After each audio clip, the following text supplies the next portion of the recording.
Good morning, everyone.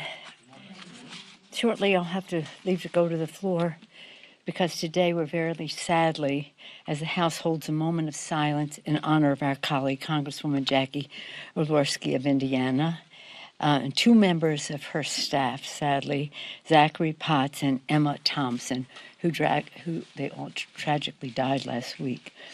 The Congresswoman was a lifelong proud Hoosier who lived a life of service. She was admitted by colleagues on both sides of the aisle, admired by colleagues on both sides of the aisle for her commitment to her constituents and her personal kindness. This bill on the floor right now is being chaired by Jim McGovern. She and Jim McGovern chaired the Hunger Caucus, and as I said, with great admiration for her. May it be a comfort to her family, her loved ones, and staff, and the loved ones of Zachary and Emma, that the whole House community mourns with them. It's so sad. It's so tragic. Okay, so some of you didn't come on the other day, Wednesday, when we had our presentation of our visit to Asia, following the president's emphasis and making a priority of Asia-Pacific initiatives as we go forward, his Indo-Pacific economic framework and the rest. And following up on that, we made the trip to Singapore, to Malaysia, to Taiwan, to Korea, and Japan. And since you weren't there, let me just say this. Maybe some of you were. We showed how we were received and how it was reported in the region. It was a very successful trip. A long time ago, before most of you were born, and maybe before your parents were born, there was a show on TV called That Was the Week That Was. David Frost was the host, and it was about a review of what happened the previous week, sort of in a intended to be comic vein. I don't know who thought it was funny or what. It depends on what side of the issues you were. But I did want to review this past week because it has been monumental. As I mentioned about our trip to Asia a week ago, we returned from that trip, and I bring like one of my proudest possessions that I have. This is SPAR 19. This is what the crew, each of the members of the crew have for their belongings and the rest. And they made one for me, and they signed it all, and they decided to make it in pink. Theirs is usually not pink, but it's the most wonderful prized possession that I have of how well they took care of us on this trip, which had 3 million people following the tail number. That was Friday. Again, we had our press event to talk about what happened there. We'll continue to have that on the ongoing about the importance of our Asian Pacific involvement under leadership of President Biden, as we also celebrated this week the president signing our approval of Finland and Sweden into NATO, looking to our transatlantic strength and friendships. Okay, so that was then Tuesday. The president signed the CHIPS and Science Bill. This was a remarkable, remarkable success for any of us who care about our country, our competitiveness, and our future. It declares our economic independence. We are much more self-reliant.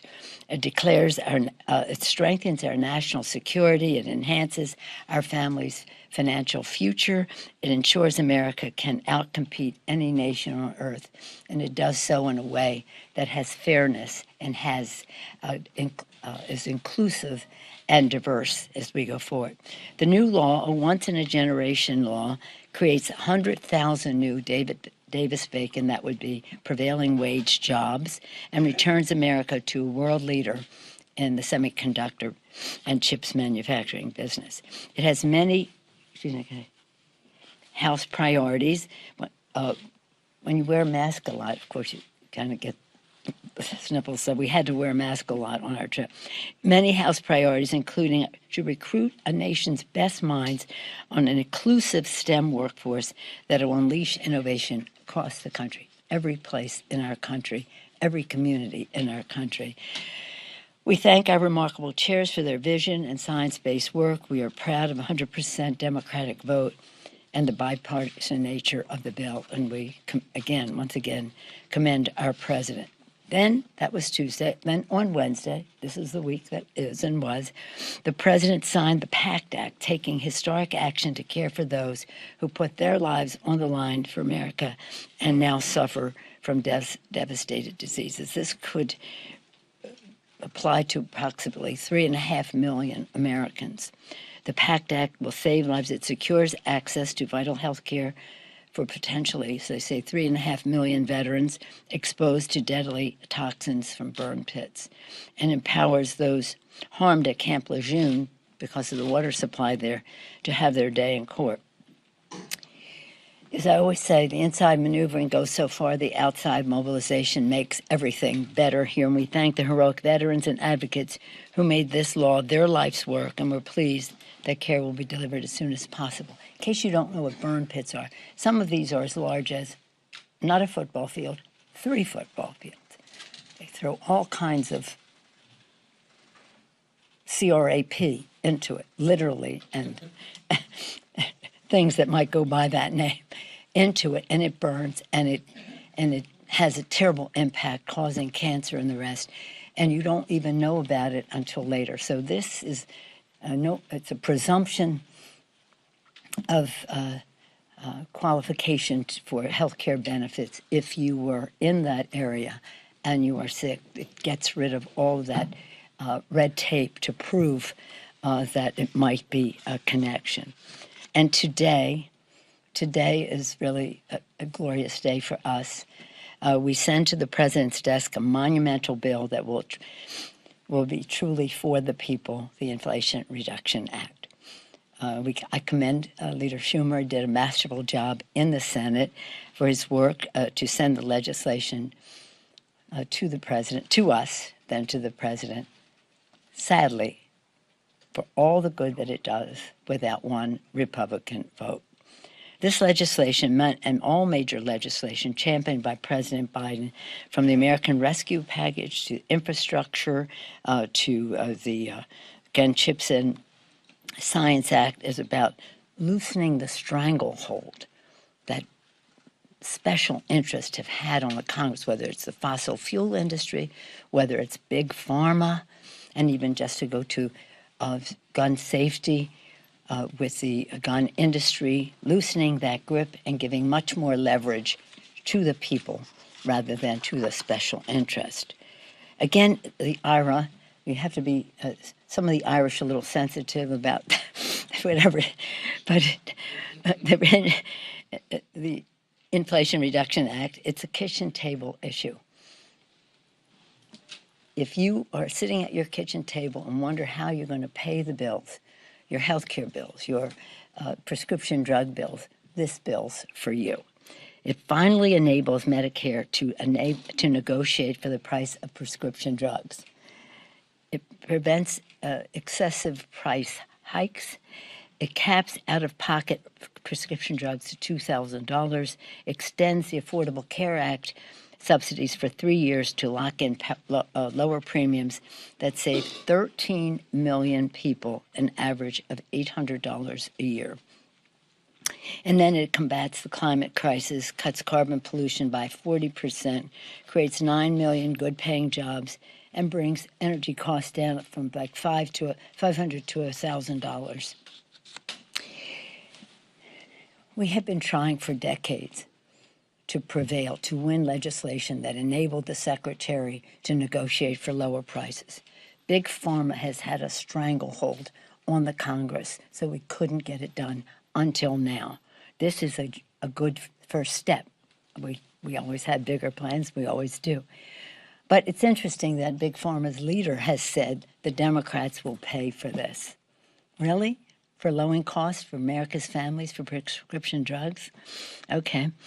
And the third, it lowers the deficit and inflation. It makes a down payment of $300 billion for deficit reduction to fight inflation, according to, and I have the letter here. You should have this. I don't know if you all do. But this is a letter from 126 leading economists. 7 Nobel Prize winners are included. And this is what it says. It says, I can read it from there, or it says, these investments would be more than fully paid for. The revenue raised to finance them would come exclusively from wealthy individuals and corporations. Further, the revenue comes from enhancing the law enforcement at the IRS, a tax enforcement, and closing some of the most distortionary loopholes in the tax code. It's quite a remarkable letter, and it's a short letter, but it has pages and pages of economists, including 7 Nobel laureates. And it is, again, it makes a difference at the kitchen table. And at the boardroom table, corporations will now have to, and the wealthy will now have to pay their fair share. No new taxes on families making more than, no new taxes on families making less than $400,000 or under, and no new taxes on small business. Not one middle-class personal filling out their taxes will pay higher taxes. Now, the other, again, we can talk about it if you wish. We can talk about the IRS and what we just talked about there, about how the rich will finally pay their fair share. This bill honors the Democrats' promise to American families.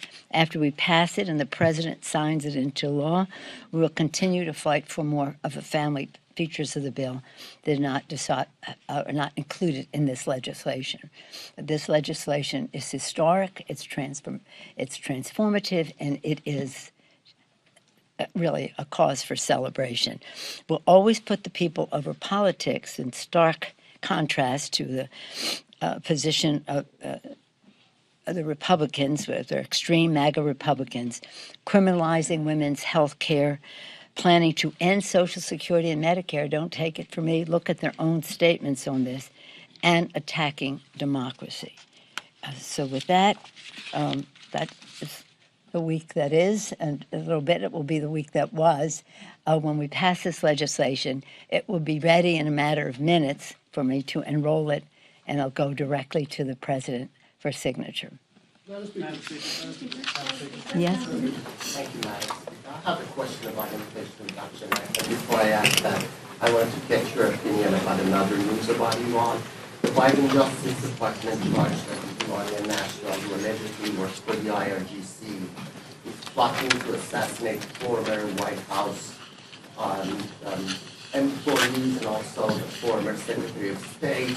I wanted to get your opinion about the Islamic Republic of Iran trying to assassinate former U.S. officials under U.S. sword. And what comment would you expect from me to say? I mean, this is outrageous.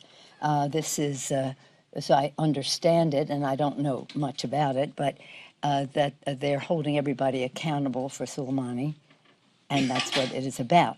But again, all the more reason to be ever alert and vigilant, and good for the Justice Department for bringing those charges.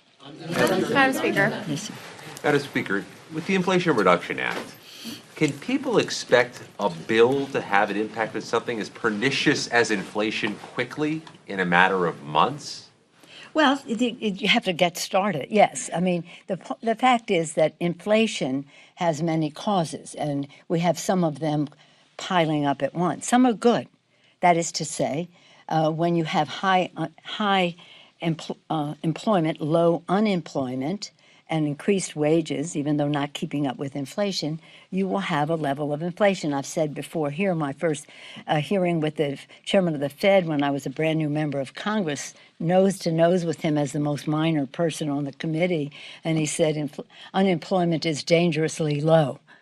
Oh, really? How could that be? Well, in relationship to what it does to inflation. So the president, to his credit, under his leadership, 8 million jobs, private sector included, everybody participating, but under his leadership, 8 million, now 9 million jobs created, unemployment cut in half. So that's one. And we don't want to trade jobs.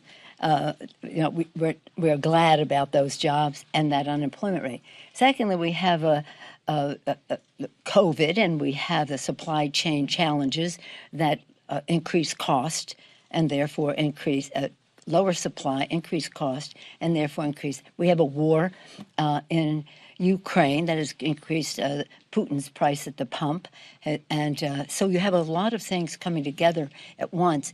That is not to say, and you have corporate America exploiting the taxpayer. I mean, the consumer.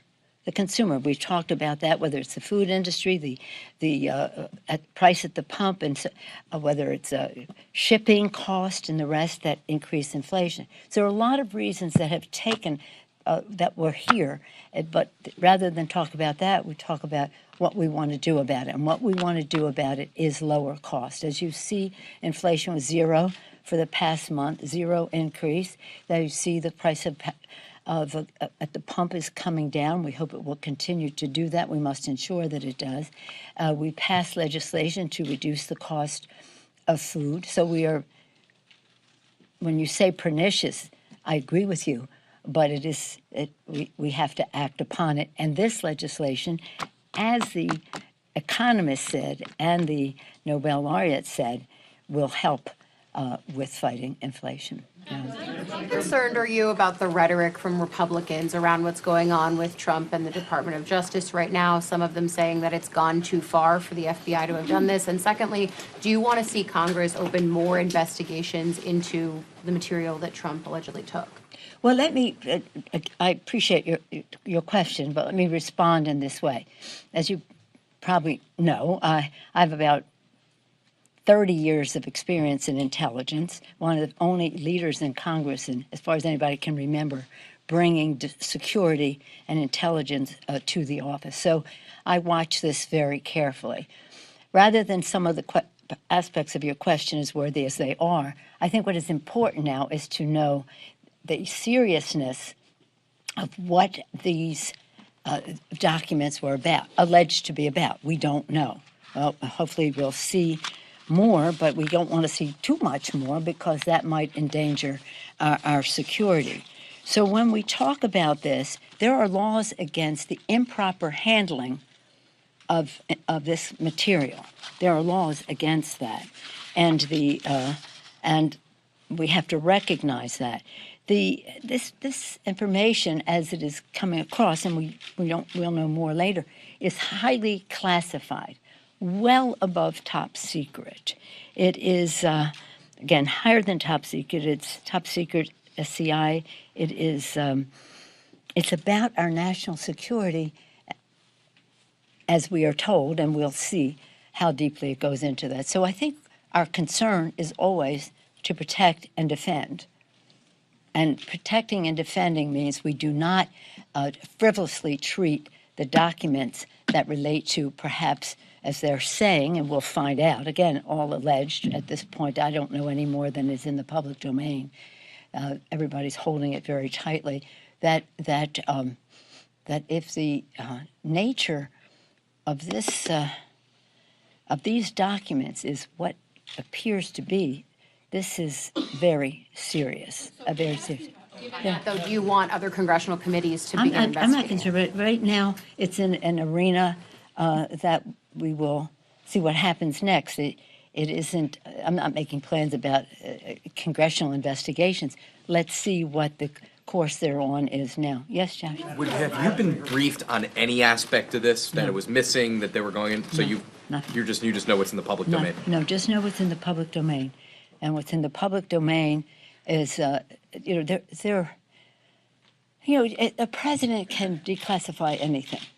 Shouldn't be able to declassify the matters of this seriousness. This isn't declassified. It's just improperly handled.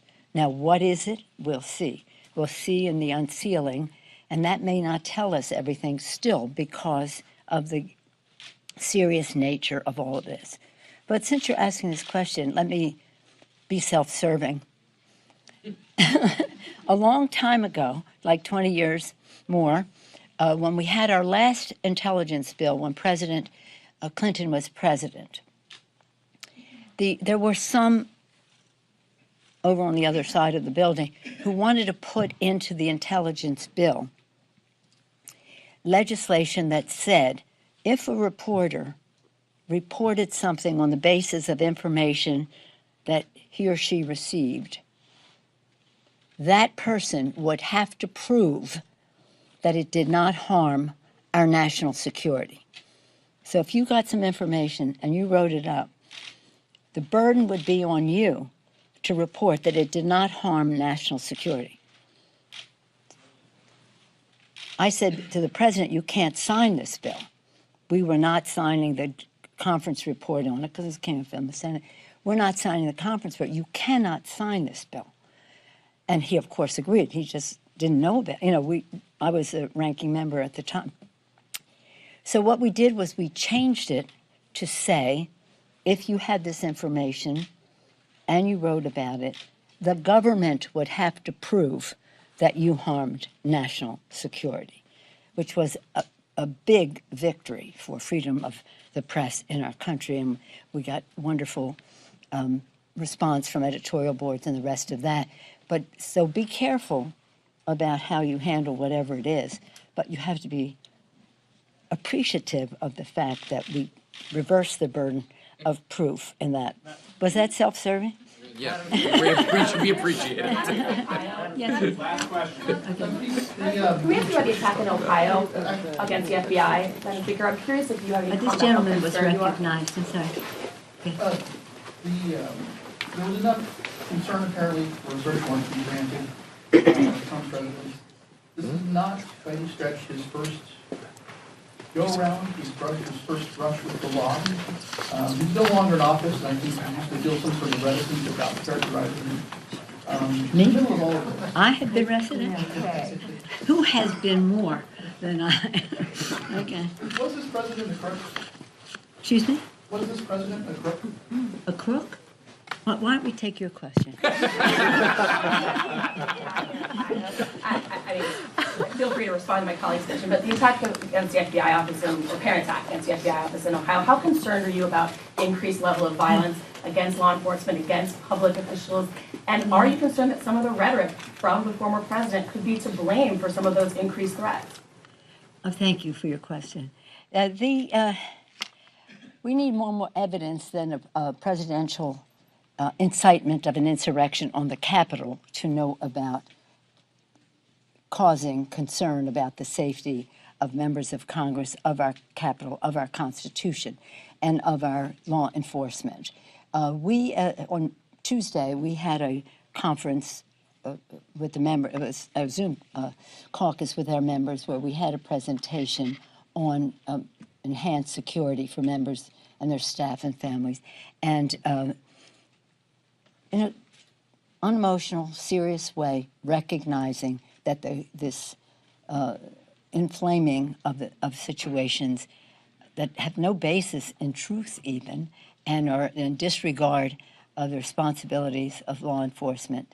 So yes, but we have to be, there are no guarantees. We sign up for this, we have to do our jobs.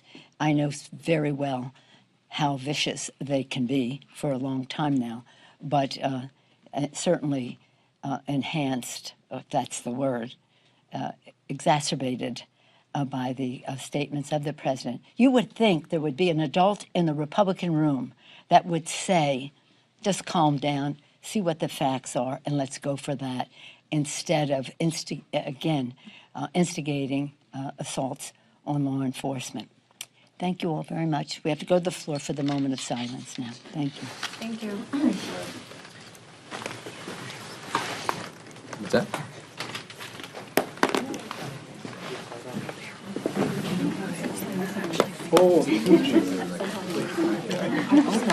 I'm about to sell them. I gotta wear them. Oh my God. Thank you, Alice, for watching my laptop. Oh, yeah, no problem. much. Ally.